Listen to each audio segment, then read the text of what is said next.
Hello everyone, I'm Dr. Durga Singh. Welcome back to my channel.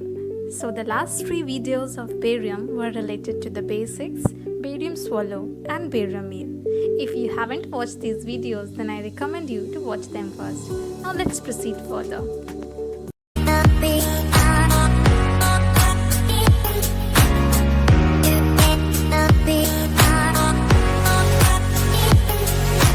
So today's topic of discussion is barium meal follow-through. As the name suggests, the films are taken following the fields of barium meal. We already know how barium meal follow-through is done and what structures we see there. Today, I will show you some abnormalities well visualized on barium meal follow-through.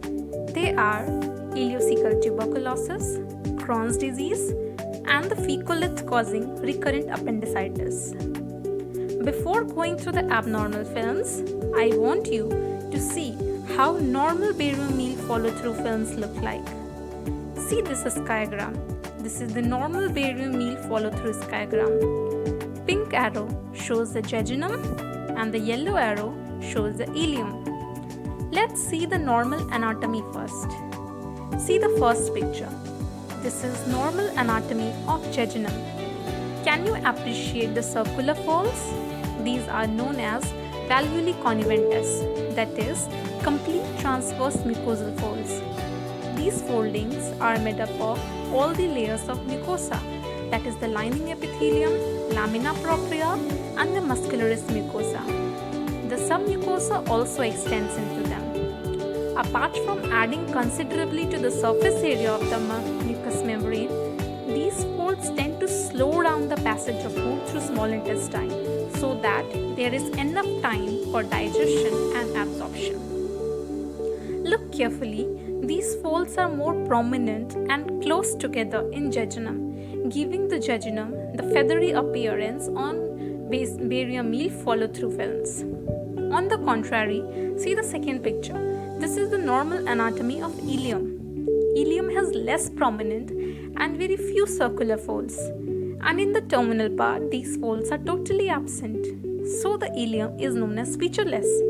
You can appreciate this featureless appearance of ileum on barium meal follow-through. Again see this normal barium meal follow-through film. Now I think you can correlate very well.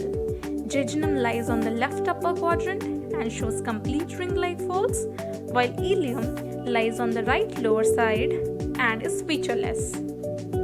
Now we will see the abnormal films. So here is the first diagram. Look here carefully. See the terminal ileum. There is uniform narrowing of this part and also of the ileocecal junction. Also look for the cecum. It's shunked, conical in shape and pulled up. Means the cecum is away from the right iliac fossa. This is because of the fibrotic changes in the mesocolon. The ileocecal angle becomes obtuse here.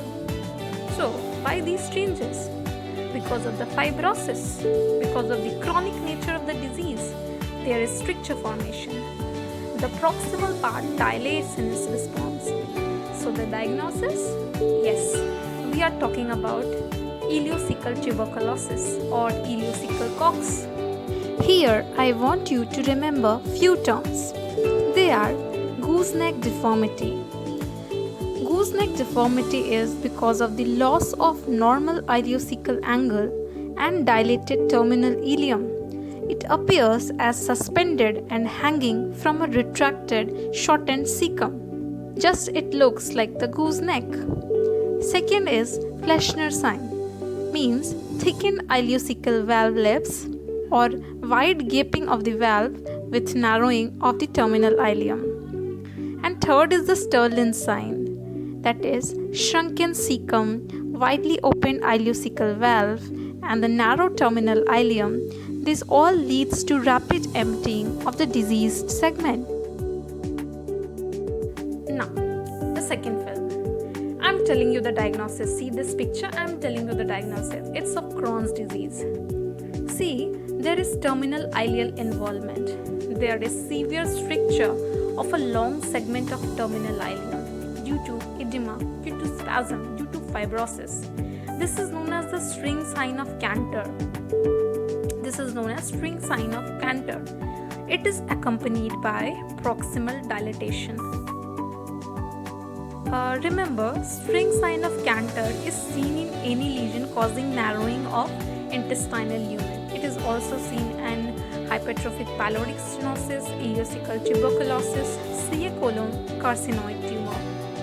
Remember, in Crohn's disease, a large amount of fat around the affected terminal ileum pushes the rest of the bowel away from this affected part, which is known as the creeping fat. So this gives the appearance of crowd loops.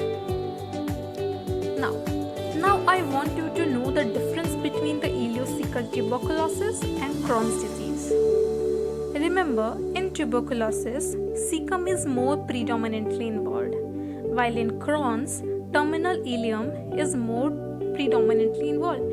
In fact, terminal ileum is the most common site of Crohn's disease. Second point, in case of Crohn's disease, there is vascular engorgement and fibrofatty proliferation of the mesentery.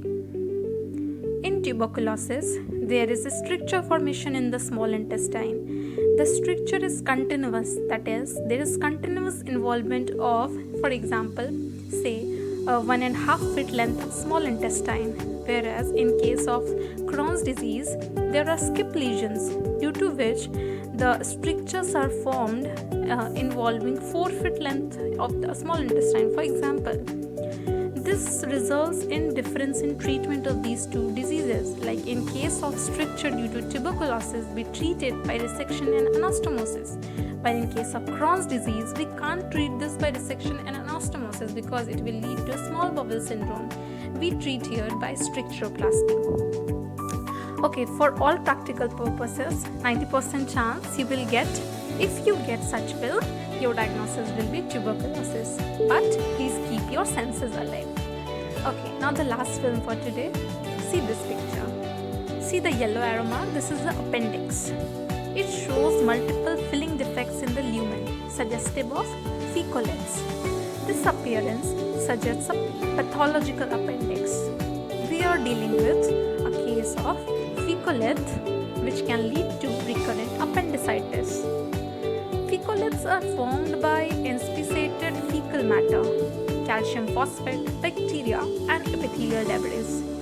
Remember, the incidental finding of fecolate in appendix is an indication for prophylactic appendicectomy.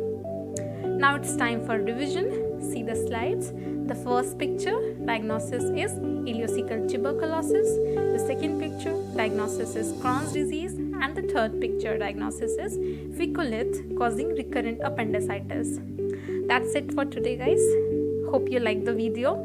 Please ask your doubts in the comment section and don't forget to subscribe to my channel.